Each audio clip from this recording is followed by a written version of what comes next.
Right, so you know the government's lost the plot when the only people treated like terrorists in Britain are the ones trying to stop actual weapons being built.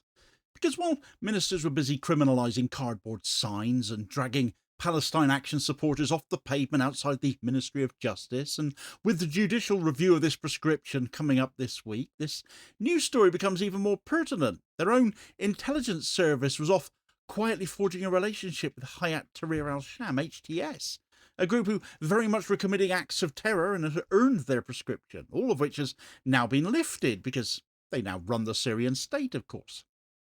And they didn't just talk to them at the time either. They built channels, they cultivated the relationship, and then they quietly took HTS off the terror list just while they were slapping Palestine Action onto it. It's not national security, therefore. That's political convenience wearing a counterterrorism uniform. And now this hypocritical mess may well walk into that judicial reviewed courtroom with them.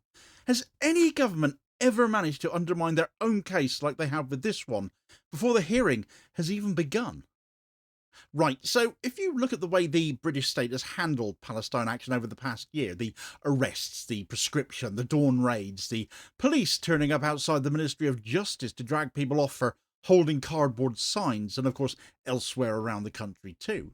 And you can see exactly what they thought they were doing, can't you? They thought they'd found a soft target. They thought the terrorism label would stick because it always has before, even if they did stretch it a little bit this time with the definition. They thought the public would back away because people usually do when the state throws around words like extremism and national security. Nobody ever questioned it before. And they thought nobody would ever be able to hold up a mirror to their own conduct because they never expected anyone to, well, go digging in the one place they never want any scrutiny, their own foreign policy networks. But now the mirror has been put up anyway, and the reflection, well, is a little bit catastrophic for them as it happens, because the same government that criminalised people for supporting Palestine Action, a group that has never killed anyone, their weapon was not a loaded gun or missile but a tin of red paint, had been quietly maintaining channels with Hayat Tahrir al-Sham, HTS, an organisation that actually is responsible for a great deal of killings and disappearances and torture sites and sectarian purges and violent rule across northern Syria going back several years. And worse, the government didn't just talk to HTS either. Its intelligence services have admitted forging a relationship with the group, and they did that in 2023, while HTS was still very much proscribed. At the same moment, the British government was telling the public that anyone expressing sympathy for a prescribed organisation could well face arrest and, well, years in prison for it. And it's MI6 itself that's actually made this clear. The outgoing chief at the time, Richard Moore, stated the UK forged a relationship with HTS back in 2023.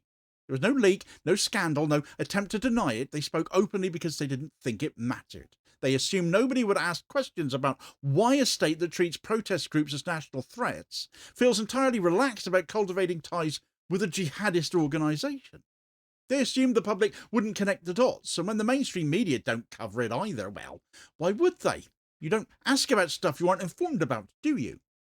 They all assumed the courts wouldn't look beyond the Home Secretary's statements, and they assumed the legal system would never be forced to weigh one prescription decision against another. So it'd be a rotten shame if this comes up in this week's judicial review of Palestine Action's prescription case, wouldn't it? The judicial review into the prescription of Palestine Action changes everything, because suddenly the government has to defend its decisions under scrutiny. Suddenly, it has to explain why an anti-war direct action group was criminalised at the exact moment, pretty much, its intelligence services were continuing to deepen contact with HTS and they were lifting the prescription on them. Suddenly, it has to account for the fact that HTS was deprescribed, delisted, under its watch, while Palestine Action supporters were marched into police vans. And suddenly, all the contradictions the state assumed would go unnoticed may now end up sitting in a courtroom, ready to be compared side by side, perhaps. This is why the HTS revelations, as they're coming out, matter. And actually, this story first got raised in September and didn't get any attention then, so it's, well, seems a pertinent time to bring it up now, doesn't it? But it's not because the public didn't already suspect double standards. Anyone paying attention to Britain's foreign policy knows terrorism is a flexible category. The farce over Palestine Action should make that abundantly obvious now to even the most tin-eared of Starmer regime supporters, even if they might continue to deny it. But because these admissions fall exactly inside the time frame the courts will examine, it's not historic, it's not theoretical, it's not something buried in dusty files from the Cold War. This happened in the run-up to and during the proscription of Palestine Action. MI6's conduct, the Home Office's decisions and the basis for them, the arrests, the delisting of HTS, all of it sits inside the same political moment. And once you start lining up all the dates, the government's argument collapses under its own weight. So let's consider the timeline for a minute. In 2023, HTS is still on the UK's list of proscribed terrorist groups. Of course, the Tories are still in charge of the country at this point, but as we know, there's no real difference to the governance we had then as to what we have now. MI6 establishes this relationship with HTS at this point. The public does not know this, though. Then by 2024, 2025, the Starmer era, Jonathan Powell, whose NGO Intermediate is reported to have mediated between Western governments and HTS, and he gets appointed National Security Advisor to Keir Starmer. His proximity to these networks isn't a footnote. It shapes how the government views extremism, how it frames dissent. We're talking this government now, and how it weaponises the Terrorism Act. And then in the last few weeks, the UK quietly lifted that prescribed status from HTS at basically the same time, within months of each other, formally branding Palestine Action as a terrorist organisation. Two decisions made by the same department under the same government within months. One group with a long record of violence gets moved off the list, former al-Qaeda operatives as HTS basically are. One group whose actions are non-violent direct action gets moved onto it for throwing some paint over some planes. The Home Office has been thoroughly rinsed for this, both under the charge of Yvette Cooper then and Shabana Mahmood now, but I doubt they ever thought anybody would ever compare the two situations. Why would they? When would they ever come up together? But that's exactly what the Judicial Review could force them to do now as these revelations come to the fore. And the comparison is devastating, because the government cannot say Palestine Action posed more of a threat than HTS. Look at the state of Syria over the past 12 months almost. It cannot argue consistency. It cannot claim neutrality. It cannot claim this was about public safety. It cannot stand in front of a judge and explain why the Terrorism Act is applied aggressively against activists dismantling weapons equipment while being lifted from a group that has controlled territory with force and continues to commit atrocities towards minorities in Syria to this day. Once you remove all of that rhetoric, the only explanation left is political usefulness, isn't it? HTS became geopolitically useful. They removed Assad, didn't they? Palestine Action became politically inconvenient. They oppose Israel and the UK arming of them as they commit genocide. That is the entire logic, isn't it? And that logic destroys the legal foundation the government needs to defend this prescription. The state wants to insist these are different categories, that one is foreign policy and one is domestic policing, that one required engagement and one required suppression. But the Terrorism Act doesn't recognise that distinction. If anything, the Act is deliberately broad because Parliament assumed ministers would use it responsibly. Honourably, you might say. Honourable members being honourable. They assumed the government would safeguard the integrity of that list. They assumed prescription would be used sparingly and consistently. They assumed there would be a clear standard for what counts as support for a prescribed organisation. The HTS material shows that standard never existed. And this is where Powell becomes a political and legal liability to them. His NGO's role in mediating with HTS is not disputed. Some elements are alleged, but the core involvement is reported across multiple open sources. Powell's work sits right at the junction between foreign policy mediation and counterterrorism designation. When Starmer put him in charge of national security, he didn't just inherit his experience, he inherited the contradictions built into it. And when the government decided to prosecute and arrest Palestine Action supporters, they did so under a framework that Powell oversees. This is the heart of the problem. You cannot run a foreign policy where prescribed groups are engaged, cultivated, and eventually delisted for strategic reasons, while simultaneously running a domestic policy where the public itself is criminalised for supporting a non-violent movement. The inconsistency is not an ethical issue, it's a legal one. The Terrorism Act cannot survive that contradiction in court. And this is what the government refuses to admit. Prescription only works as a legal instrument when the state looks like it's applying it evenly. It depends on the appearance of neutrality. And once you break that appearance, once the public can point to two groups treated in opposite ways for reasons that have nothing to do with risk, the whole system starts to creak. And the HTS revelations don't just break the appearance, they vaporise it. Because try explaining this with a straight face. The British state built a relationship with a proscribed extremist group in Syria while arresting people in London for holding up a cardboard sign that said they oppose genocide and support Palestine Action. You can't defend that. You can't wrap that in national security language at all. You can't hold that up in court and hope a judge won't notice. Once that contradiction is visible, it's surely going to be fatal. The government assumed nobody would ever compare these two tracks, these two cases. They assumed Syria policy was too far removed from domestic policing. They assumed nobody would go digging through Powell's mediation record or track MI6's admissions. They assumed the public wouldn't connect a quiet deprescription decision with months of mass arrests at home. But the judicial review can force that comparison here. It can pull these two tracks into the same frame. And when you put them side by side, the government's case surely falls apart on contact. Because the only question the court needs to ask is a really simple one. Is the Terrorism Act being applied consistently? And the answer, based on the public record alone, is no. The government cannot argue that prescription reflects threat when they've lifted the designation from a violent organisation and imposed it on a non-violent one. They cannot claim zero tolerance while their own intelligence services maintain channels with a prescribed group. They cannot insist that support must be criminalised when the state itself engages, mediates, and normalises contact with the same kind of groups it claims the public must avoid. This is where the legal exposure opens up, and it's the part Starmer's advisors should now be terrified of. Because judicial reviews don't operate on political spin. They operate on evidence. They operate on process. They operate on rationality. And once you show a court that the government has used prescription selectively, not based on security, but based on political convenience, the court can strike the decision down. That possibility was unthinkable for the government 6 months ago. Now it's very real, because the HTS revelations destroy the pillars of their argument. They expose that prescription isn't sacred.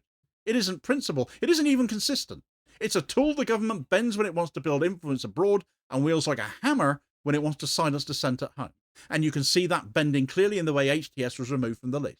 There was no great public debate about it, no substantive assessment published, no national conversation about why the group suddenly met the criteria for rehabilitation. It was done quietly, purposefully, without drawing attention to it as much as possible, and the timing could not be more telling.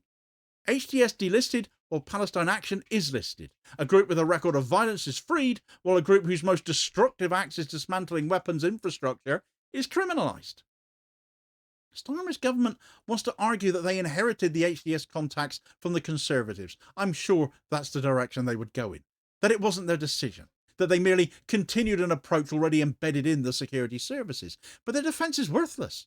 Because Starmer didn't distance himself from it. He didn't review it. He didn't challenge it. He didn't question why MI6 cultivated a relationship with a proscribed group upon taking power. He didn't question Powell's involvement either before making him National Security Advisor. Instead, he appointed Powell to one of the most sensitive roles in government, and that makes the contradiction his responsibility, not his predecessors. And this is why the HTS revelations are not just embarrassing, they're structurally damaging. They show that the state doesn't actually believe what it says about terrorism. They show the law is being used differently depending on whose interests are at stake. They show that the same state willing to arrest peaceful protesters is perfectly at ease managing relationships with armed groups when foreign policy calls for it. And once you expose that, every prosecution of Palestine Action supporters becomes that much more hard to sustain, doesn't it? Because the government can't argue that the public must be held to a standard the state doesn't follow itself. You only need to look at the arrests to see how weak the government's position really is. Over 2,000 people detained under the new rules. For signs, for chants, for standing outside a ministry.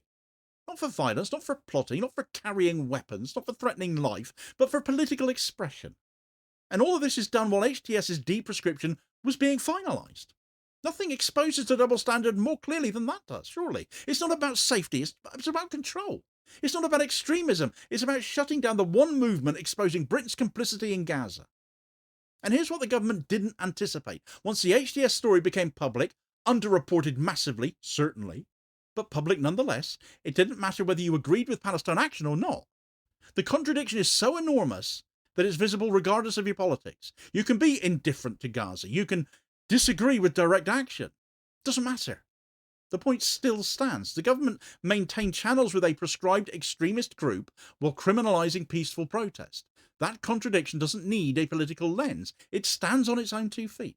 And this is the point where the machinery behind British counterterrorism starts to become visible in a way it was never meant to.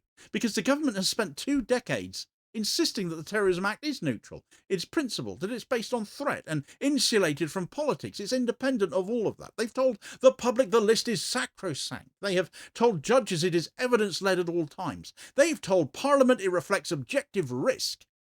And then, without any attempt to explain the contradiction, they remove a violent, extremist organisation from the list at the exact moment they criminalised an anti-war group at home. And once you see that, you cannot unsee it. And once a court sees that, the government's authority over prescription is no longer taken for granted. Because the very thing the law relies on, public and judicial trust in the neutrality of designation, has been ripped apart by the government's own actions. The state engages the HTS when it wants leverage in Syria. Assad has gone. The people who got rid of him, well, they're now convenient to be made allies.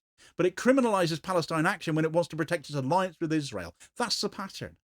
And the law bends to whichever pattern is politically useful. That's not counterterrorism. That's political usefulness dressed up in the language of security. And the judicial review has to force that into the open now. The government cannot argue that prescription was necessary for public safety because there's no evidence of risk. Palestine Action has never harmed anyone. There are no weapons, there are no plots, there are no cells, just red paint. There is only direct action against defence contractors supplying a military engaged in mass civilian killing in Gaza. And the government's decision to use prescription instead of public order law is what exposes their motives. Because if this was just about disruption, they could have used civil measures. There are ample amounts of them. If this was about safety, existing policing powers were enough. But they wanted the terrorism label. They wanted the fear. They wanted the chilling effect. And now that decision has boxed them in because you cannot deploy the most severe tool in British criminal law against non-violent activists while your own intelligence agencies are forging links with a proscribed group. You cannot hold citizens to a higher standard than the state itself follows. That's backwards. You cannot insist on consistency while behaving inconsistently. You cannot demand respect for the law while demonstrating that it's bendable if you sit in the right room. Starmer's government has walked into this trap because it wanted to look strong. Starmer wanted to look like a hard man. He wanted to show that he was ruthless. He wanted to send a message. But ruthlessness is not a legal defence. Posture is not a legal principle. And the courts do not care about political theatrics. They care about rationality. They care about proportionality. They care about whether the government has applied the law correctly. And on every single one of those tests, the HTS revelations shatter the government's case against PA. It's not just the admission of links, it's the timing, it's the deprescription, it's Powell's appointment, it's the arrests, it's the expanded definition of support. Taken separately, the government tried to spin each and every one of them, but taken together, they reveal a state using prescription as a political tool and not a legal measure. And that is the one thing the Terrorism Act cannot survive, especially not in a courtroom.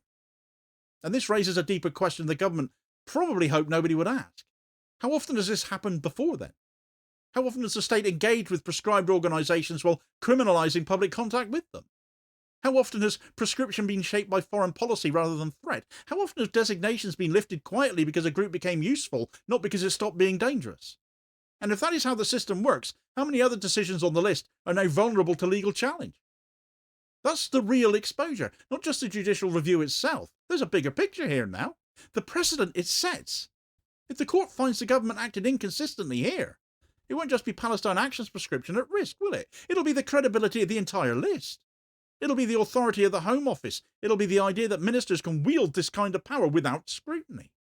And once that authority cracks, there's no fixing it because the public won't forget, activists won't forget, lawyers won't forget, and the judges won't either. And here's the turn nobody in government wants to acknowledge. The HTS material doesn't just change their legal case, it damages their political story. It exposes a Prime Minister who talks about national security with the certainty of someone who believes his words won't be checked. It exposes a Home Secretary who weaponised counter-terrorism powers against protesters whilst a department was lifting the designation from a group that used executions as governance.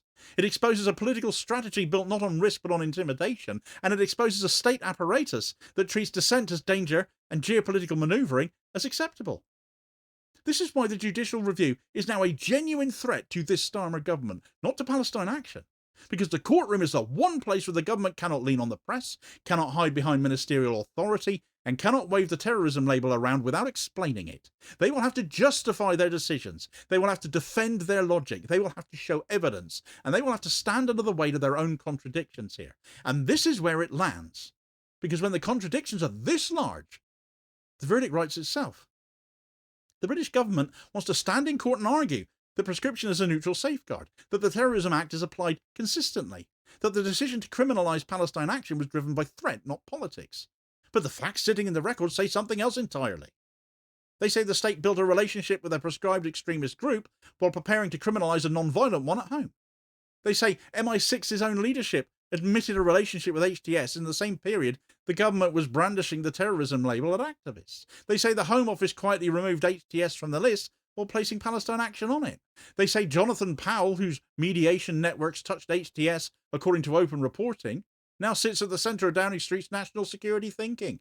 They say over 2,000 people were arrested for speech and association at the exact moment the government relaxed its treatment of an organisation tied to real violence. And they say the Terrorism Act has not been applied as a measure of risk, but as a measure of political convenience. The government cannot defend these contradictions. It cannot explain why its own conduct remains outside the criminal law, while peaceful activists are pushed inside it. It cannot claim consistency while the record shows the opposite. And it cannot maintain the authority of the prescription system when it's already demonstrated that the system bends when useful and hardens when challenged. So when this judicial review begins this week, the danger isn't for Palestine Action at all. The danger is for this government, because the case forces a judge to look directly at the gap between what ministers say the Terrorism Act means and how the state actually behaves. It forces the court to weigh the claim of threat against the reality of selective enforcement. It forces the government to stand next to its own contradictions and pretend they form a coherent legal position. They don't. They can't. And the HTS revelations are the reason for that. So this is not a story about activists overreaching at all. It's a story about the British state overreaching. It's about a government that believed the terrorism label would stick because it always had done before. It's about an establishment that assumed nobody would put its foreign policy deals next to its domestic policing strategy. And it's about a legal system that is finally being asked a question the government hoped would never be asked.